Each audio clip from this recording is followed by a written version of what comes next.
Video after video of historic anti-zero COVID protests in China, broadcast on the world's television screens, everywhere but inside China, where authorities censored all evidence of the protests. So how did these images manage to get beyond China's controlled internet? Newsrooms around the world, including CNN, have been relying on information from this Twitter account. And there's only one man behind it, Li, a Chinese painter in Italy, whose identity we're hiding for security reasons. This account may become a symbol that Chinese people are still pursuing freedom of speech. When you post something within China, it will quickly disappear. This account can document all these historical events that cannot be saved inside the country. His account quickly turned into one of the world's key sources for protest information. Li says he received thousands of submissions per day as the demonstrations unfolded. Apps like Twitter, YouTube, and Instagram are banned in China, but people used virtual private networks, or VPNs, which are prohibited in China, to access Twitter and send their videos to Li. What's the motivation behind all the work you do?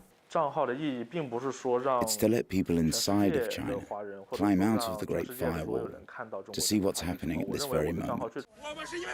But that's exactly what authorities want to prevent. Here's what happens if you search for information about any of the protests on Chinese social media. You get a notice that says, "Sorry, no relevant results are found." Meanwhile, on Li's Twitter account, he was rapidly uploading videos of demonstrations across China, from Urumqi, Nanjing, Chengdu, to Shanghai, where protesters chanted for Xi Jinping to step down, calling for freedom and an end to zero COVID. And researchers say the Chinese government is even trying to bury information about the protests from social media users abroad. Search on Twitter in Chinese characters for cities that had protests, and you get this, a flood of spam and porn advertisements. The spam campaign, researchers say, appears to be the work of Chinese authorities. Twitter did not respond to a request for comment. Are you worried about your own safety?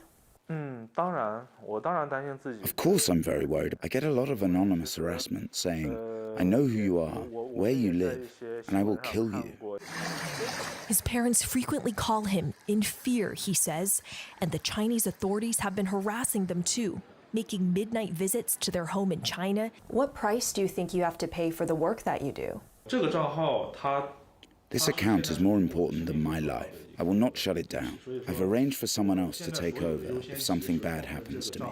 I'm mentally prepared, even if authorities won't let me see my parents again. Authorities in China try to keep the country in a parallel universe, but Li is playing a pivotal role in breaking that bubble. Li spends hours a day on the account, only taking breaks to feed his cat, and barely slept during the peak of protests, as he sorted and verified the endless stream of video submissions, each one urgent and historic. He's doing the work that he hopes one day Chinese journalists and Chinese citizens from within China will be able to do without fear.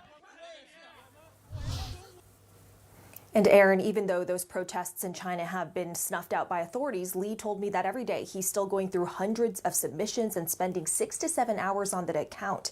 He told me that he started using Twitter just as a personal outlet because all of his accounts on Chinese social media kept on getting banned, and he never expected to become so influential. But as people in China try to find ways to get around censorship, authorities, they're cracking down even harder. The government recently announced that internet users in China could be punished even for just liking posts that authorities consider illegal or harmful, Aaron. That's really amazing. Selena, thank you very much.